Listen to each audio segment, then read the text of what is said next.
We are now nearing the end of the awareness course, and I hope you've enjoyed learning about yourself thus far. Hi, and welcome to your Awareness Week 7. Let's just jump right into the inspirational quote of the week.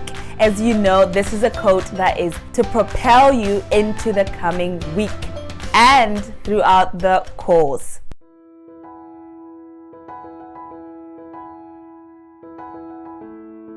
This week's inspirational quote is, "Fear makes the wolf bigger than it is." This is a German proverb. This week, we are paying attention to that little monster in our heads, the one with all the negative ideas. Let's call him Tim. Tim is the one who tells you that the wolf can't be defeated, or that there's a wolf there in the first place. Tim creates all kinds of fear and worry. He tells you that you're not good enough. He tells you that you can't make it. He even tells you to stay angry and bitter. Physiologically, Tim is synonymous to the neural pathways that have long been created and are sending messages to your brain to confirm your biases. Things like self-doubt, self-pity, uncertainty, hesitation, unworthiness, pitifulness, the list goes on. Basically, the fear of taking charge of your own life. This week's inspirational quote challenges you to confront Tim,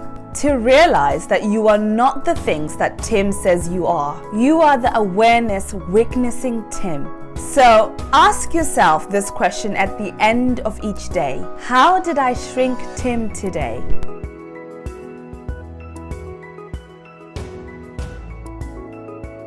Right, let us now move on to our physical challenge of the week. As you are now accustomed, this is a challenge that we do with our physical body, something to help us pay attention more to our physical being and how our body responds to environmental stimulus. This week's topic for the physical awareness challenge is pain and the present moment. We are going to pay attention to the way we respond to physical pain. So this week, pay close attention to the way your body reacts when it feels physical pain. For example, when you kick the edge of the bed with your toe, when you bite the inside of your mouth, I do that often, that is painful, or when you knock your knee against the dinner table. If you are an extraordinarily careful person and these things don't happen to you on a regular basis, try pinching your arm ever so gently. Don't go crazy with this. I'm not condoning self-harm. This is an exercise to see how your body reacts to physical pain. So take it easy. So pay close attention to the way your body reacts to the physical pain that it feels from pinching your arm or kicking the edge of the bed.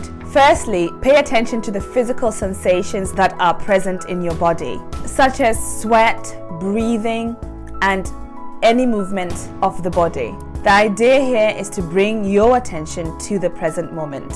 Bring your attention to Tim, the inner voice, that little monster. Witness the thoughts that come up. Your thoughts are an indication of how you feel about any situation, including this one. They will lead you to the feelings you feel in any given situation. In this instant, it is recognizing how you feel about your toe having kicked the edge of the bed. What emotions are coming up for you then? Name them. For example, anger, sadness, frustration, and maybe annoyed. Do this several times a day until you understand and appreciate how your body reacts to physical pain and physical stimulus. Use your journal to identify your thoughts. What you're doing here really is to recognize the fight or flight response, okay? It just helps you realize who you are from the core. When something happens, when you're put in a pressure-like situation, in an uncomfortable situation physically, how you react. This helps you when you are in a situation like this. You are able to then manage yourself because you already know how you operate and how you behave. The reason why I'm saying do it a few times is just so you can gather this information. The more you know, the better you can deal with the situation.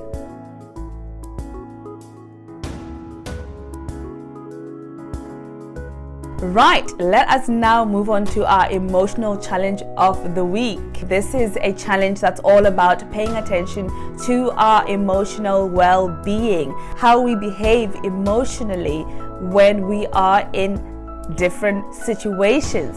This is what the awareness course is all about. It's about bringing the attention to ourselves physically, emotionally, and even socially. The title of this week's challenge is Emotional Pain and the Present Moment. In this week's challenge, you will assess how your mind processes emotional pain.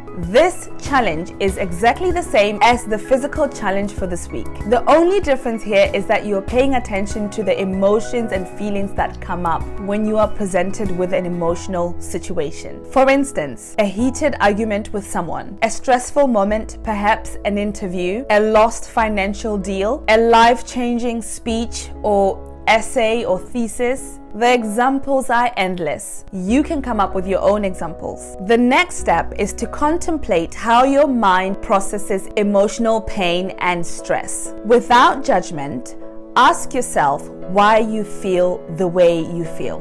Why do I feel this way about the situation? Look at each emotion separately. Take a moment to ask yourself why you feel like that. Remember, do not judge. Just write down or record your answers. It is very important here for you to be very honest. If you're not going to be honest, you're only deceiving yourself, and no growth will come out of this practice. Obviously, you'll be doing this emotional assessment after the event has happened, after you've felt the emotions and have now calmed down. You may have, at the time of the event, became angry and overreacted, or perhaps underreacted. Either way, go back to the moment and contemplate why. Pay attention to repeating thoughts, even as you are contemplating and assessing these emotions.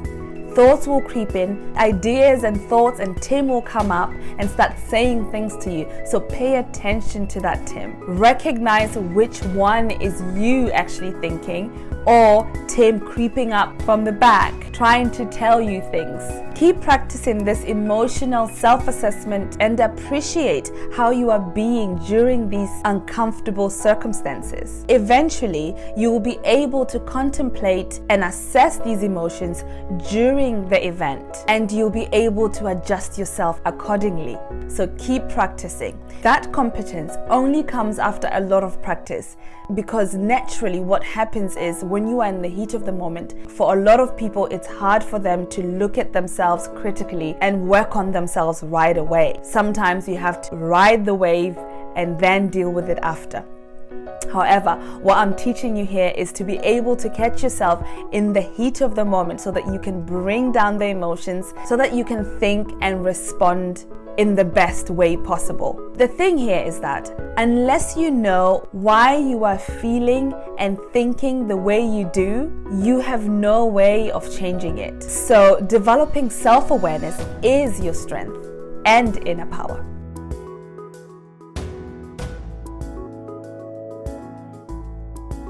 Let's now move on to our final challenge of the week, which is our social challenge. This is all about interacting with our environment, finding the best way to connect and harmonize with everything that's around us outside of ourselves. Let's get to it. The topic for the social awareness this week is social self-empathy. It almost doesn't make any sense, does it? Social self-empathy? If you are a people pleaser, this is a challenge for you. If you are the type who normally sticks their ground, this might not be something for you. So this challenge is about social self-empathy, which means you are going to be empathetic to yourself. You're going to recognize what you need first and put yourself first before you put somebody else or other people or other situations first before yourself. So this week, think about being kind to yourself. Put yourself first. It's okay to choose you. You deserve to choose you. You don't always have to be everything for everybody. Nurture yourself this week, lick your wounds, and trust me, those who love you will appreciate you doing this for yourself. However, the trick here is to make sure that you are coming from a place of love and kindness as you say no to others, as you are being kind to yourself. You're coming from a place of love and kindness towards other people as you are saying no to them. There you have it, guys, your week 7 of the awareness challenge. I hope you will enjoy this exercise this week. I've certainly enjoyed putting it together for you, and I'm also looking forward to doing this exercise myself, because why not, right? I'm so excited that we are coming to an end, and thank you so much for sticking through it and doing the challenges. Next week is going to be super exciting. We're going to put everything that we've learned throughout this course, so look forward to that. I'm so excited, guys, and thank you so much. I can't thank you enough. If you need any help with this course, make sure you get in touch with me on social media or send me an email. As well, if you're looking for a one-on-one coaching session, if there's something that you want me to look at with you, I'm happy to do that with you. So send me a private message and we'll take it from there. Thank you for watching. Mwah. Love and light to you.